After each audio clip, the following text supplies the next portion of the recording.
Bueno, seguimos sin corte por motivo de cronograma. Por cronograma también no voy a leer el currículum, todos lo conocen. Es un gusto recibir al presidente de la asociación, Carlos De Masi.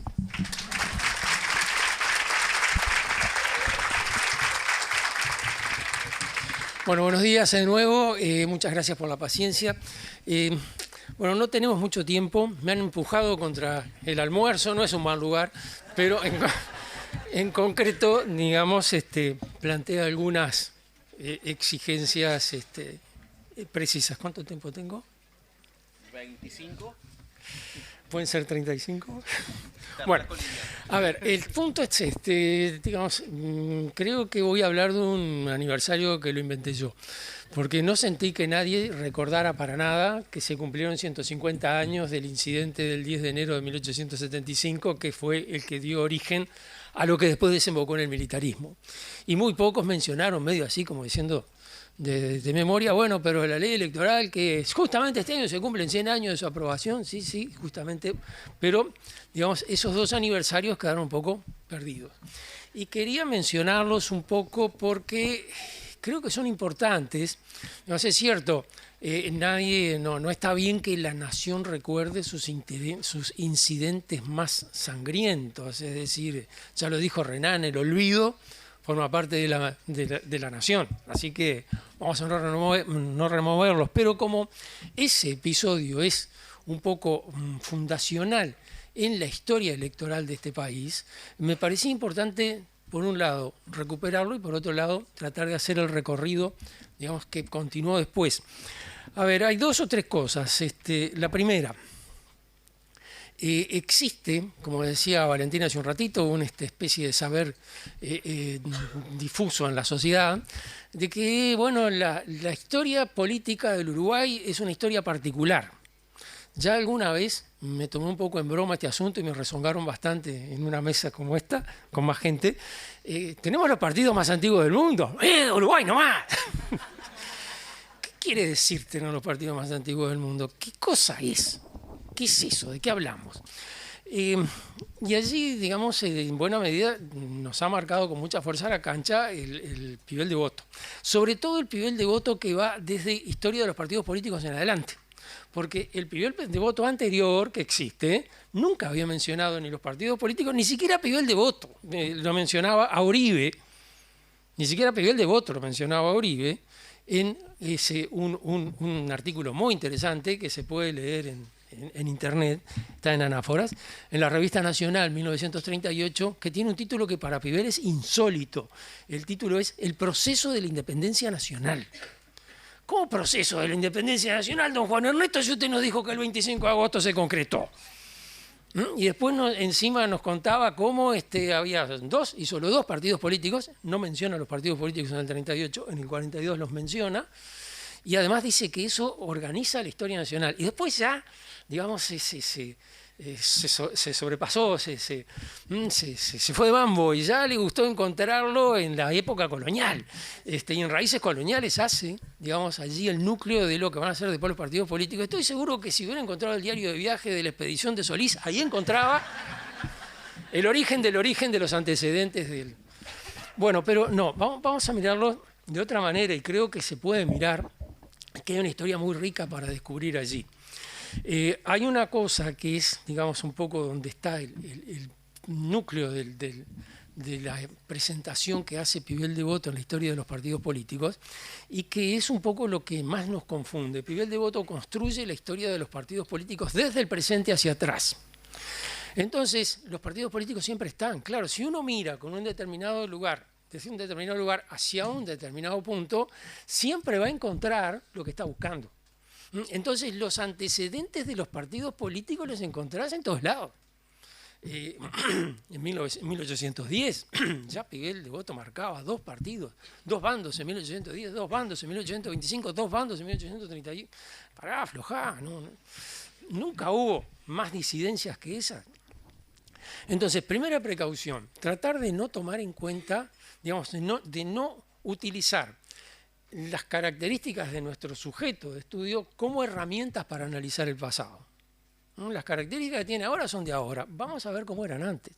Y allí Pibel no nos simplificó nada las cosas, pero, digamos, ya podemos hacerlo porque, bueno, algunas investigaciones han avanzado, se han hecho cosas, y creo que tenemos la posibilidad de mirar la historia política desde otro lugar, desde otra construcción.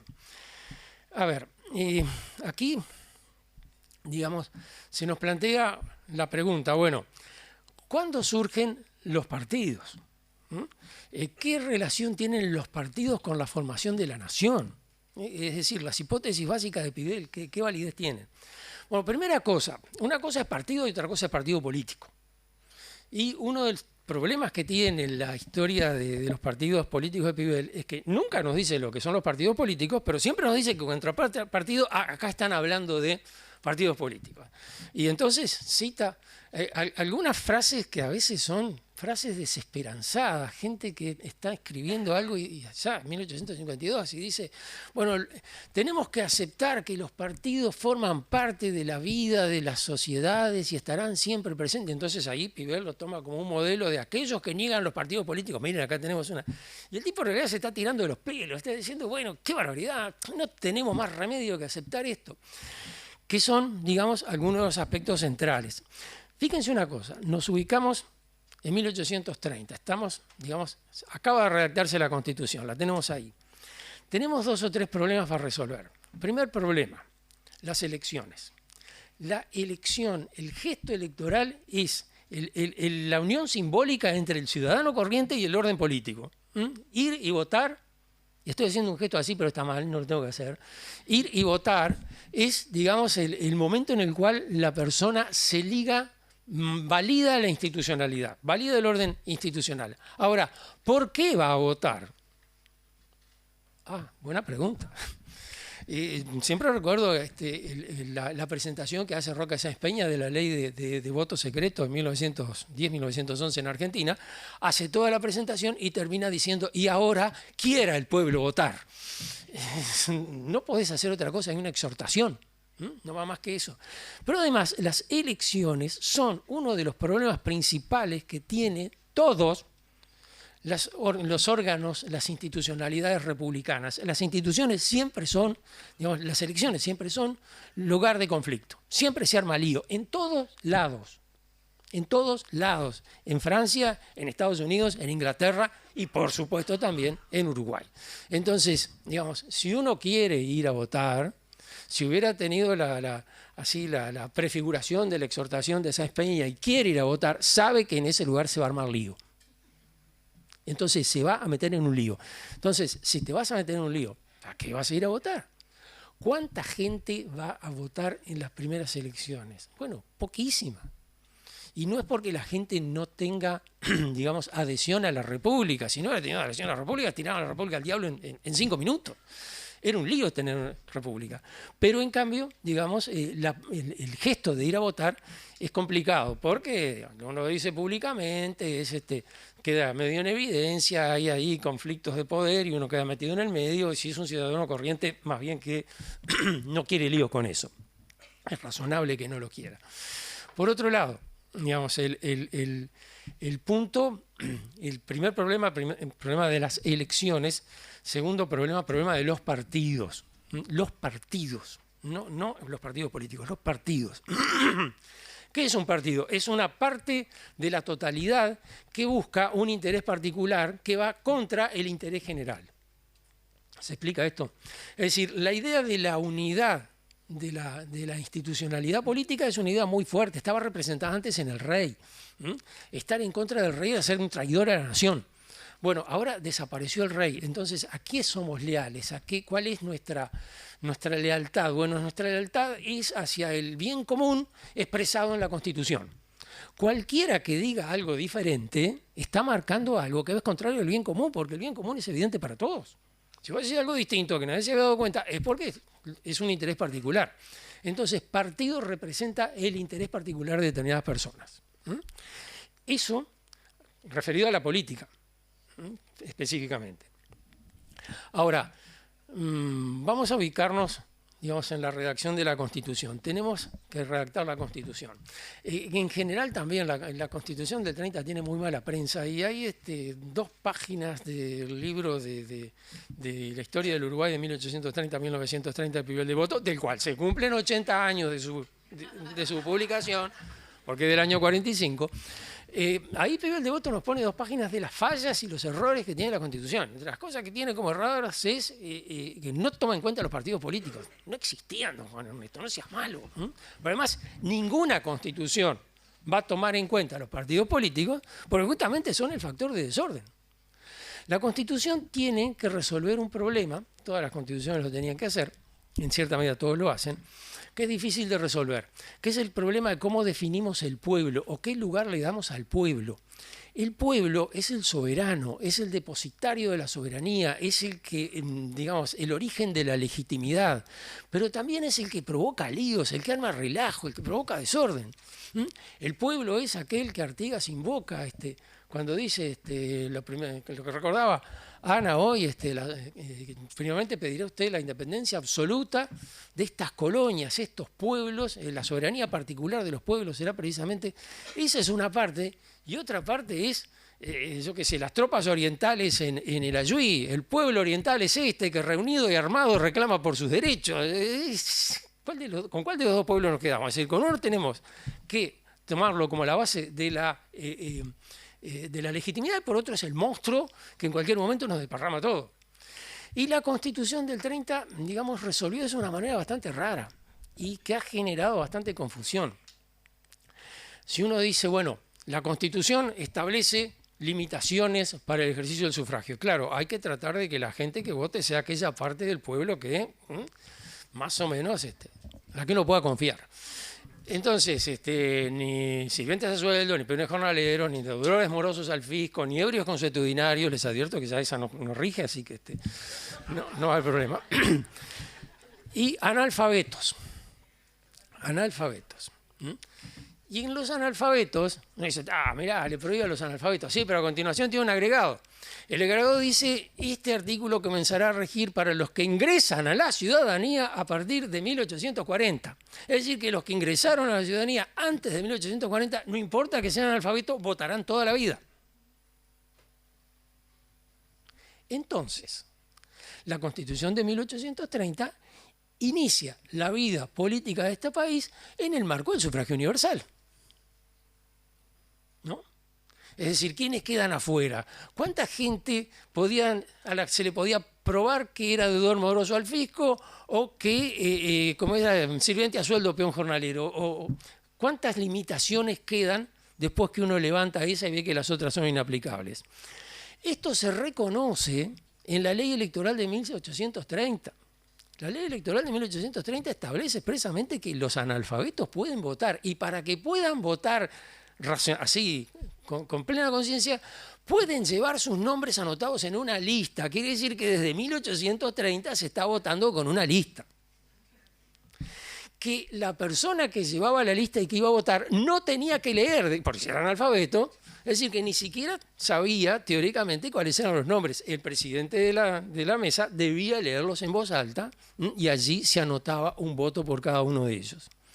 Entonces, esas elecciones son elecciones prácticamente con sufragio universal y van a seguir siendo así, todas, hasta 1840, y desde 1840 en adelante, todavía en 1890 va a aparecer gente a la cual se lo denuncia, candidatos, gente que está ejerciendo, se lo denuncia que es analfabeto y que cumplió 18 años después de 1840. Es decir, no tendría que ser, nadie controlaba mucho si la persona era analfabeta o no. Vota.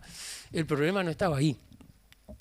Hay otro punto que me interesa destacar de la ley electoral de 1830 y es un artículo que establece que nadie puede votar por sí, por su padre, por su hermano o por su hijo. O sea que esa idea de que la oligarquía se construye un formato político a su medida no es tan así. No es tan así. Fíjense un detalle, no era aplicable, pero igual lo aplicó. En 1890 se elige presidente a Julio Herrera Llobes. Era diputado don Manuel Herrera Llobes, su padre, que votó públicamente por otra persona. no votó por su hijo. Y es costumbre en el Parlamento que cuando se elige, bueno, ya se arregló todo, ya se sabe que fulano lo va a elegir presidente de diputados y otro va a ser, etcétera. Cuando llega el momento de votar, ellos no votan por sí mismos. Una cosa que viene del derecho canónico. En la Iglesia no parece que queda bien que los candidatos en el cabildo eclesiástico no voten por sí mismos. Ahora, esto arma, digamos, una especie de esquema básico en el cual las elecciones son bastante libres. Y fíjense que esa ley de 1830 va a seguir rigiendo en lo fundamental hasta 1878. Van a pasar casi 50 años de vida independiente con la misma ley electoral, que se aplicaba más o menos, que provocaba unos cuantos líos y que además, digamos, nadie le prestaba mucha atención hasta que se produce el colapso del 10 de enero de 1875. Y allí fue la catástrofe, es decir, era habitual que en las elecciones ocurrieran incidentes. Bueno, siempre algún muerto había, ¿no? Porque siempre alguna persona, en fin, no es confiable, y hace un papelón ahí, se queda muerto. Pero en concreto, digamos, esa seguía rigiendo hasta 1875. Lo que pasa es que ya desde 1872 hay aquí un cambio, que es el siguiente: la paz de abril del 72. La paz de abril del 72 es la primera que incorpora a las minorías en el Parlamento. ¿Qué son las minorías? Eso que se incorporó en el Parlamento gracias a la paz de abril. Es decir, no hay una definición de lo que es la minoría y lo que es la mayoría. Fíjense que además la paz de abril implica un sobreentendido que nadie expresa en palabras, pero que está ahí, es la base del acuerdo. Ya se sabe quién va a ganar las elecciones con designar al jefe político de determinado bando. Es decir, tan libres eran las elecciones que está todo el mundo, por supuesto. Bueno, esto es otra cosa que hay que aclarar. Las elecciones, el gran problema de las elecciones es que siempre tienen fraude. Fraude hacen todos. No hay un partido víctima del fraude ni un partido que es el que gana solo por fraude. Ese es el primer punto a tomar en cuenta. Y el segundo punto a tomar en cuenta: la legislación electoral se fue modificando progresivamente hasta que se alcanza un punto, digamos, difícilmente perfeccionable en 1925. Ese recorrido de la legislación electoral es resultado de la acción de los dos partidos, particularmente del partido mayoritario, identificado después como Colorado. Es decir, es ahí unas cosas que uno empieza a ver y dice, caramba, qué curioso. 1872 se elige, noviembre del 72 se elige el primer parlamento con representación de las minorías. Ahora, uno mira a los legisladores electos allí y en la práctica de ese parlamento se revuelve todo y hay legisladores que entraron en 1872 como representantes de departamentos que forman parte de la minoría, que se alían sin dificultad con legisladores que vienen del otro bando, que además tomaron las armas en bandos contrarios en la reciente revolución para enfrentarse con otros sectores que son de los dos partidos, e incluso hay que de un tercer partido, que promueven un tipo de política diferente.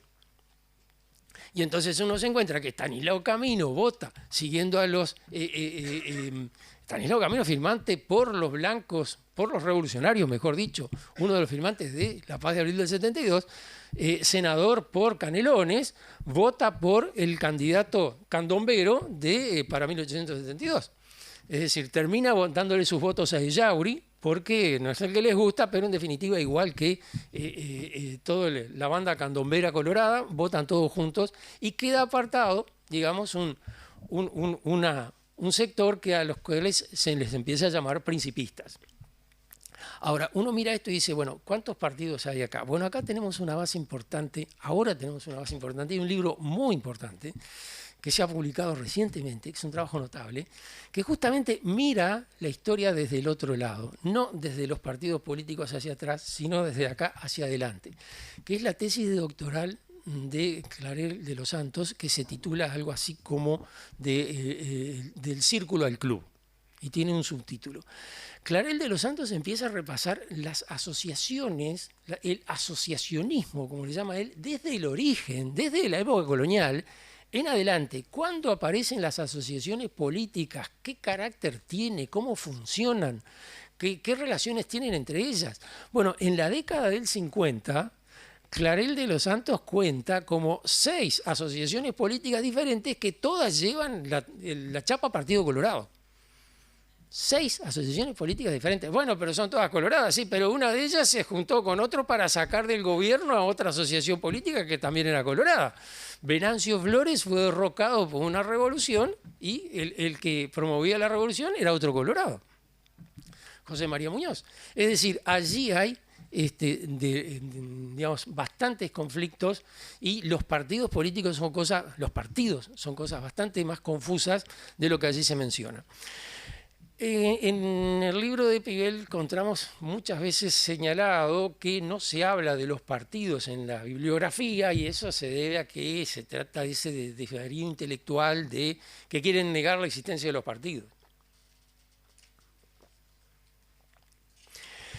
Y en realidad la historiografía debería ocuparse de los partidos y los intelectuales en la época, siempre extraviados leyendo cosas raras, pierden de vista lo que tienen delante y no hablan de los partidos. Pero por suerte Piguel viene y él habla de los partidos y con eso cubrimos la brecha. Ahora, una pregunta. Es una pregunta capciosa. ¿Alguna vez sintieron hablar de un autor llamado Moisés Ostrogorsky? No contesten, por favor. Si hacen este movimiento de arriba hacia abajo, voy a identificar inmediatamente a alguien que no le que está distraído. Moisés Ostrogorsky es el hijo de un inmigrante ruso que se fue a Francia y que trabajaba en Francia y prácticamente era ciudadano francés. Y trabajaba en la parte de estadística y escribió algunos libros y escribió un libro interesantísimo, en 1902, que se titula La democracia y la organización de los partidos políticos.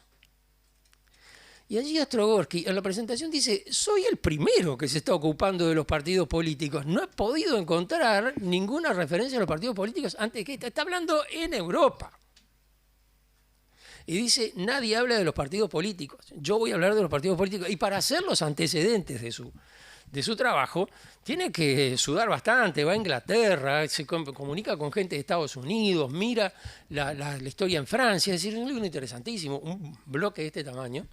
2 bloques de este tamaño, que gracias a la pandemia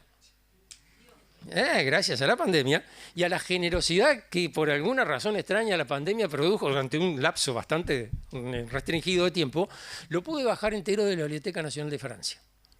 Así que, digamos, gracias a eso pude leer el libro de Ostrogorsky. Es un plomazo, pero... Claro, pero es la primera sistematización de los partidos políticos. Y después, cuando acá se está hablando en 1913 de la ley que estableció el voto para la elección de la Asamblea Nacional Constituyente, se menciona a Ostrogorsky, es decir, los legisladores acá lo habían leído. Mencionan a Ostrogorsky, mencionan a Mitchell. Entonces, allí, digamos, hay una cosa que en realidad no tiene que ver con la manera como los intelectuales uruguayos niegan la realidad, sino que tiene que ver con la forma como se armaba, cómo se veía la vida política en aquel entonces. En realidad, digamos, había cosas sobre los partidos políticos y es un libro muy interesante. Por supuesto, es mucho más conocido que Ostrogorsky, Alexis de Tocqueville. Tocqueville escribió La democracia en América, un libro que acá tuvo una difusión impresionante. En 1839 parece haber llegado el primer volumen de La democracia en América, el otro me parece haber llegado por el año 42, 43. Tocqueville describe Estados Unidos y ese libro acá provocó un impacto impresionante porque a todos le dio la idea que el destino del Río de la Plata debió haber sido como el de Estados Unidos y a ver qué fue lo que pasó, dónde nos trancamos. Entonces, digamos, el dogma de Mayo de Esteban Echeverría, Sarmiento en Facundo lo pone expresamente, dice seguramente en el futuro vendrá un Tocqueville que pueda describir nuestra realidad. Las bases y puntos de partida para la organización política de la República Argentina de Alberdi, el manifiesto de Andrés Lamas, son ensayos para armar, digamos, una propuesta para decir, bueno, vamos a salir de ese tragadero, vamos a ver por dónde podemos salir. Tocqueville menciona la democracia en América. Fíjense que es muy audaz lo de Tocqueville porque pone la palabra democracia en el título.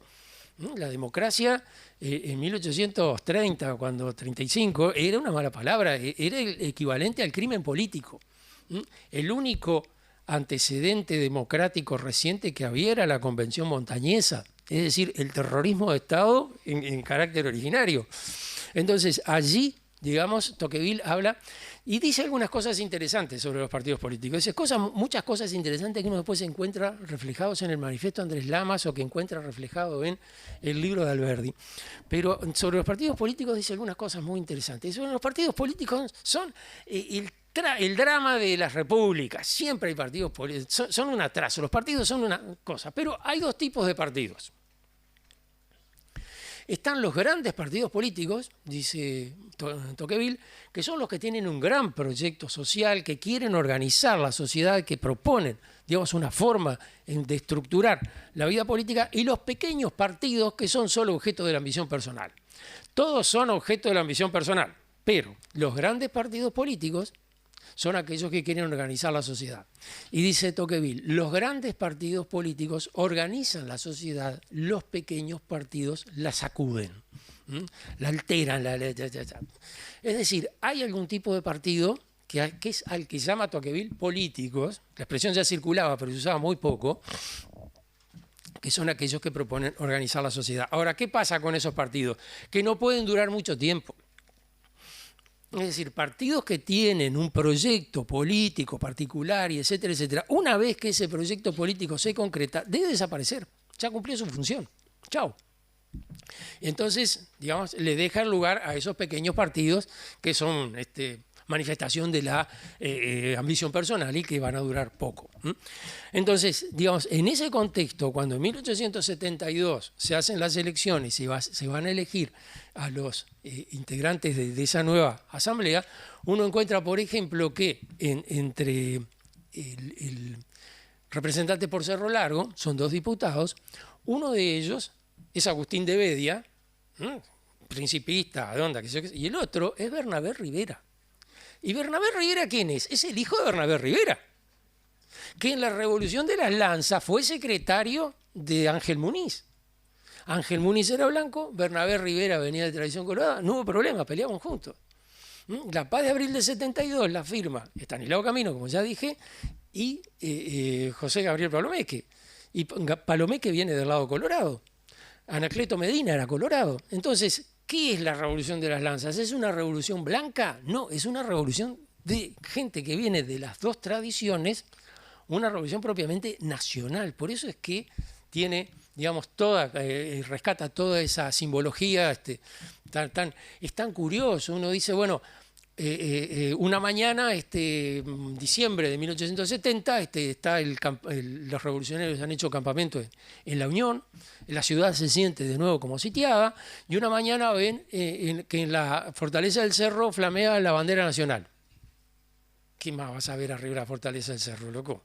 Bueno, pero la bandera nacional era el símbolo de la revolución.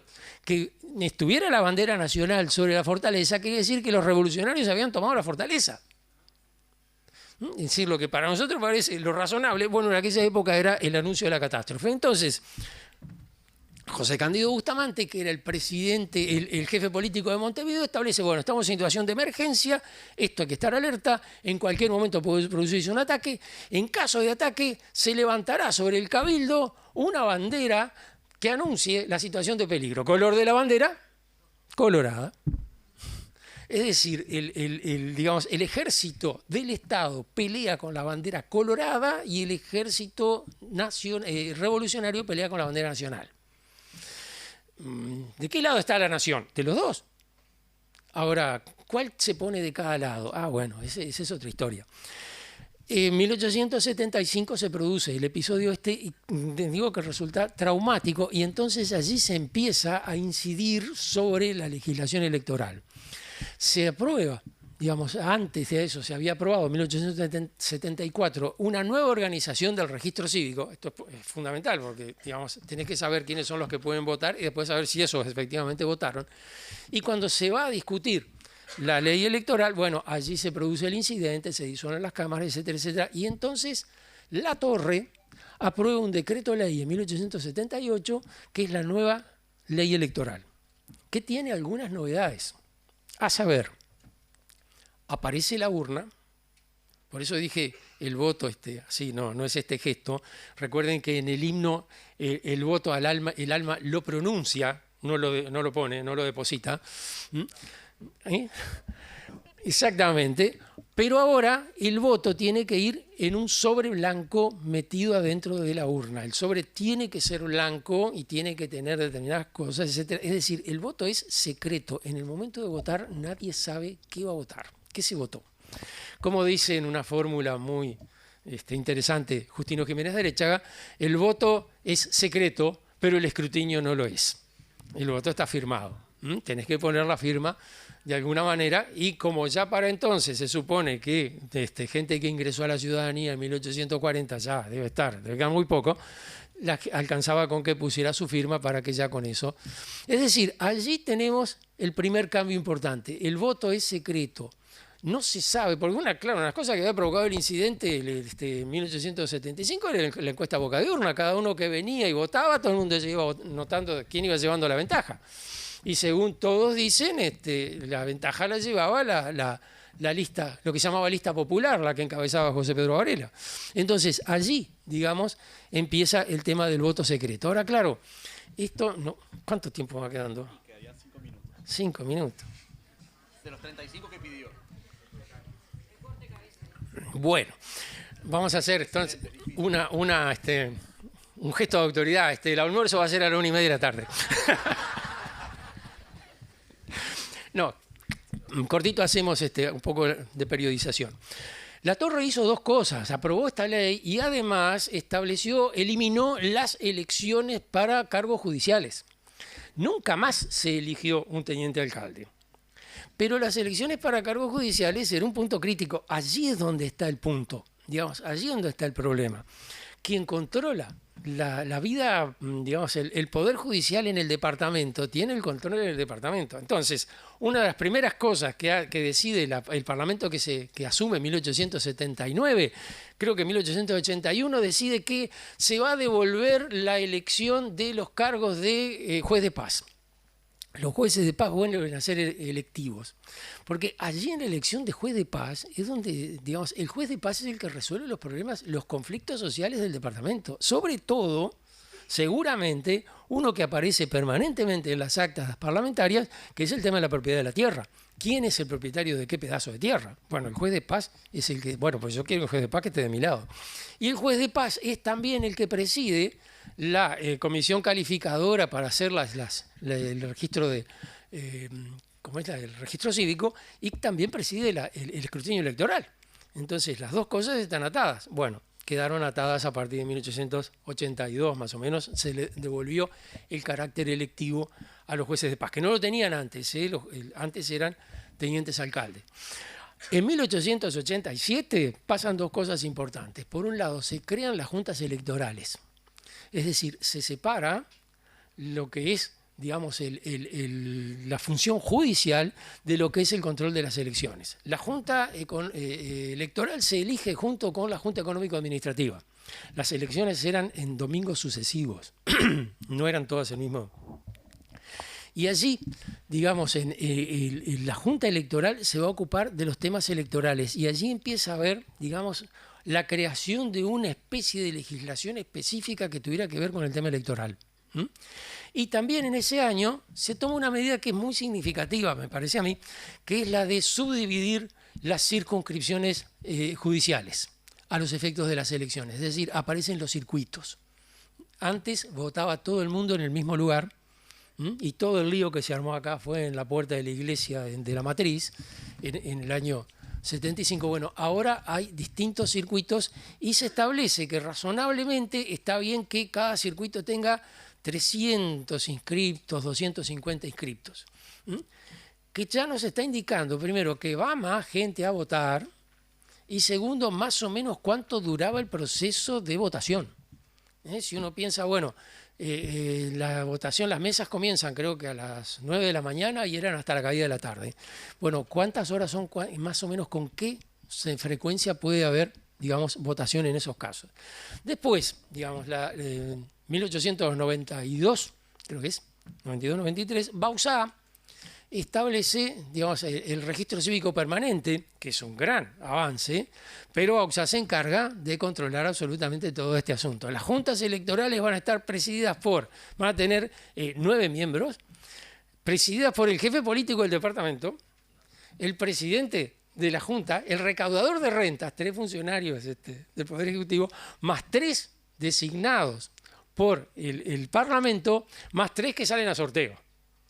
Es decir, a eso se le discute a Bauzá, y Bauzá dice, no, así tiene que ser, es decir, hace terrible arreglo, pero asegurándose de que el Poder Ejecutivo tuviera el control de la Junta Electoral. Nunca me expliqué por qué Fidel Devoto le dedicó 2 tomos de una biografía de lo más laudatoria a Bauzá, cuando Bauzá es un tipo inteligentísimo, brillante, pero es el secretario personal de la Torre, eso que se veía, en fin, dejemos esa parte. En concreto es un progreso. Ahora, entre 1898 y 1913, podemos agregar 1916 incluso, ahí se produce el gran cambio. Ese es el momento importante. Se vienen proponiendo leyes que establecen formas de representación de la minoría, pero, digamos, no conseguían la mayoría. No conseguían la mayoría porque muchas veces votaban en contra de los legisladores que provenían de los departamentos blancos. Gente como Juan José II o Martín Aguirre, digamos que son representantes de Cerro Largo en el Parlamento, votan en contra de estas iniciativas. No siempre, digamos, lo que se identifica hoy como Partido Blanco aparece allí. Bueno, entonces, ¿cuándo aparece? ¿Cuándo aparece el Partido Blanco? ¿Cuándo aparece el Partido Colorado? Igual que en todos los lugares del mundo. Los partidos políticos son organizaciones derivadas de la legislación electoral. Los partidos políticos quieren llegar al poder, la legislación electoral indica cómo llegas al poder, bueno, entonces organizate para llegar al poder de acuerdo con lo que establece la legislación electoral. ¿Son los partidos más viejos del mundo? Bueno, no. ¿Por qué? Porque surgen cuando empiezan a surgir allí entre 1898, para 1910 ya están prácticamente, pero digamos, antes de 1898 es muy difícil encontrarlos. ¿Por qué parecen tan antiguos? Porque incorporaron la tradición anterior, no rompieron con la tradición anterior. Es decir, los partidos políticos son partidos de élite, surgen, digamos, de las élites que son las que proponen en principio, bueno, Andrés Lamas, por ejemplo, sin ir más lejos, o el manifiesto del Club Nacional de 1872 y el manifiesto del Club Radical. Es decir, allí se va elaborando la cosa. Ahora, ¿cómo haces para que te voten? Y juntate con los que tienen los votos. ¿Y quiénes son los que tienen los votos? Y son los caudillos. Y chao, y aceptalo. Entonces, allí, si vos querés incorporar a los caudillos y que te den los votos, tenés que darles algo a cambio. Es decir, no podés incluirlos en la historia como que fueran unos delincuentes. Entonces empezamos a construir la épica caudillista. Y es notable como Agustín de Bedia, que se peleó con Timoteo Aparicio en 1872, se apartó del partido con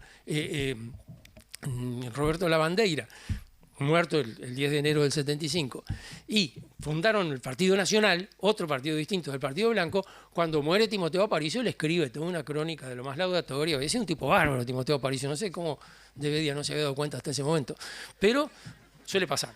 Pero, digamos, allí hay una conjunción muy interesante que Julio Herrera Lloves la hizo con mucha habilidad desde el Ministerio de Gobierno primero y desde la Presidencia después, junto a todos los caudillos. No importa tu pasado, vení para acá si me sos leal, pero que en el Partido Blanco costó muchísimo más. El Partido Blanco costó mucho más. Fíjense que se crea el primer directorio del Partido Blanco, el otro día se renuncia y se crea otro. Y digamos, ahí fue una cosa muy complicada. Rapidito. 1898, Antonio María Rodríguez había presentado un proyecto de ley de representación de las minorías. Antonio María Rodríguez, Colorado, que garantiza la representación de las minorías por el sistema del voto incompleto, como se le llamaba en la época. Ahora, ese proyecto estaba allí en barbecho y estalla la revolución de Aparicio Saravia. Y entonces allí, digamos, agosto de 1897, se nombra una comisión para ir a pactar una tregua y a renegociar la paz. En esa comisión está Aureliano Rodríguez Larreta. Y Aureliano Rodríguez Larreta, en 1910, en el Parlamento, cuenta que estaba en su casa, él integraba la comisión, estaban, en fin, pensando cómo iban a hacer, y caen Antonio María Rodríguez con Carlos María Ramírez. Los María está metido en todo esto, ¿no?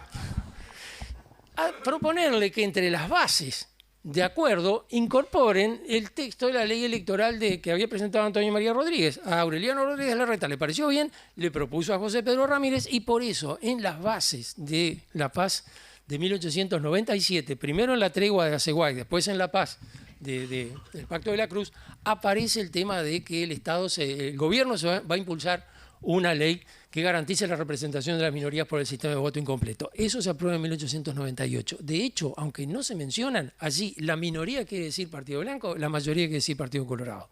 Y ya, digamos, están separados.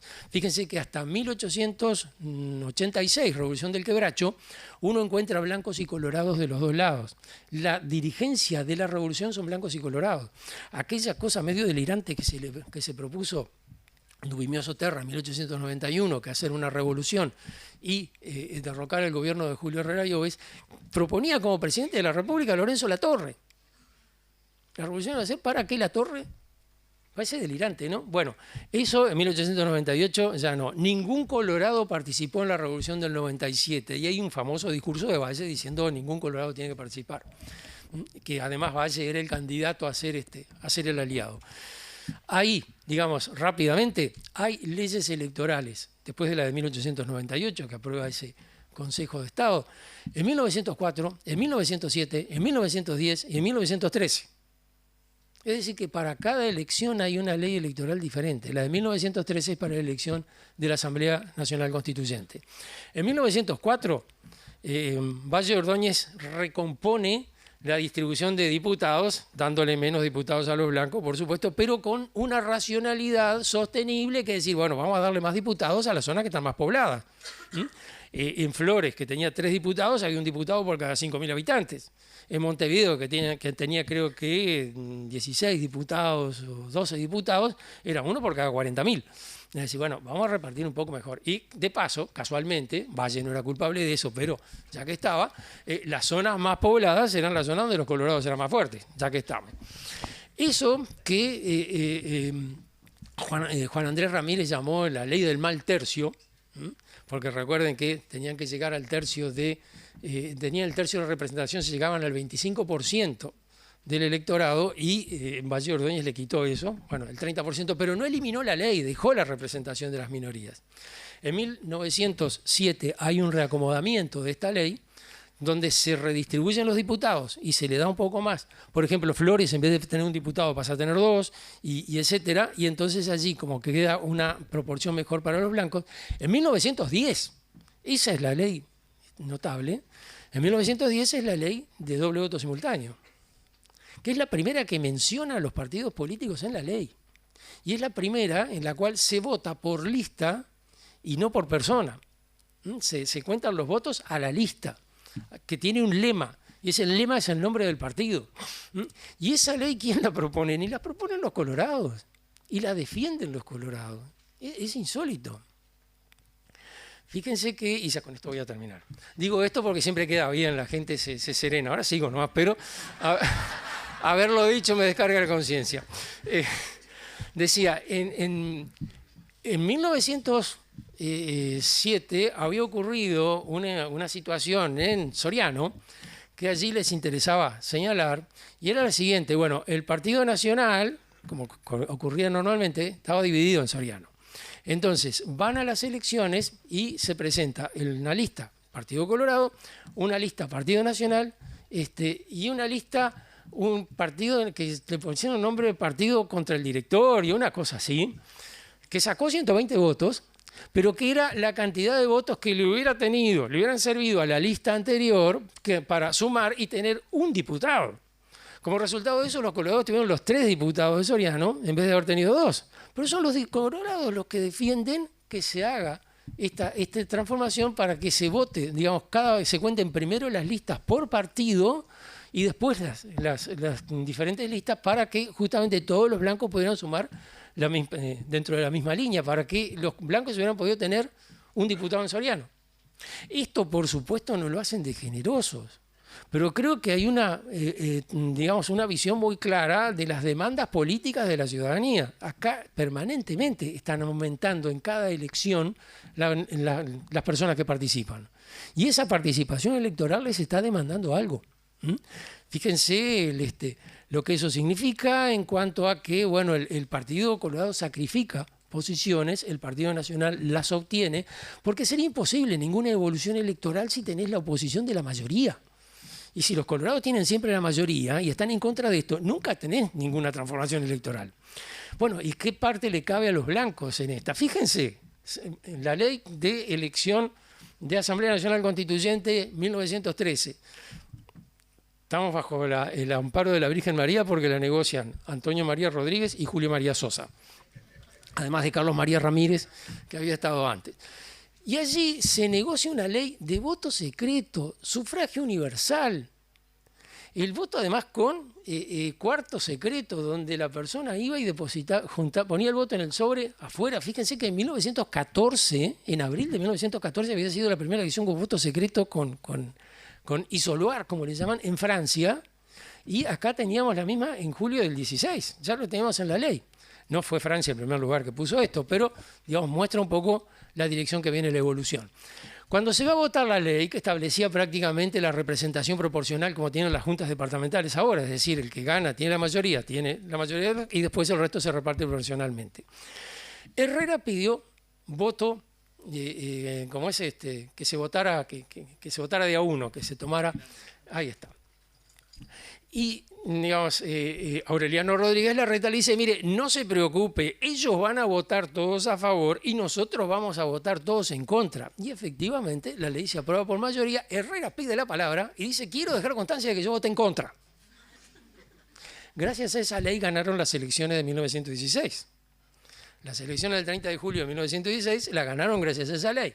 Y es por eso, y este es el gran aporte del Partido Nacional a todo esto, metió todas esas demandas de voto secreto y representación proporcional e integral en el texto de la Constitución. Y establecieron una norma de carácter transitorio que establecía que hasta que se aprobaran las leyes electorales de 1924 y 25, se aprobaron después, hasta que se aprobaran esas leyes permanecería vigente esa ley que todos habían votado en contra. Y entonces en las elecciones sucesivas hasta la de 1925, allí, digamos, se votó con la ley que había establecido el voto para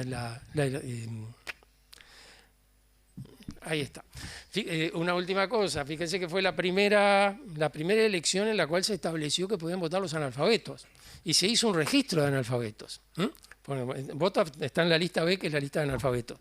Después, cuando se aprobó la Constitución, todo el mundo dijo, sí, qué bárbaro esta Constitución, el voto secreto, por fin, las garantías electorales, esto, lo otro. Y alguien dice, bueno, pero señalemos también que le estamos dando el voto a los analfabetos. Es decir, era tan común que los analfabetos votaban que se habían olvidado de ponerlo como una cosa importante dentro de la... Eso era todo. Muchas gracias. Discúlpame, Martín.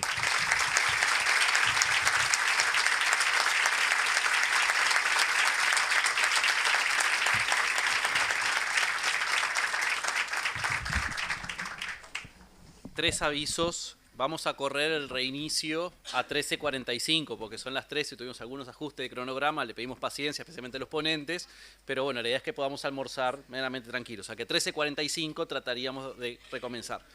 A los colegas que les falta el bolso porque, bueno, un problema con el ascensor, si lo quisieran levantar ahora, cuando bajan por la escalera, tendrían que bajar una vuelta más de escalera hasta el primer subsuelo y ahí está Lilian para poder entregarles el bolso a los que falte. Si no lo... identificación. Sí, supongo que los van a identificar y demás, pero eso, primer subsuelo están los bolsos. Bien, y los estudiantes de Colonia, me dijo Lilian que por los bolsos hablen con ella. Buen provecho.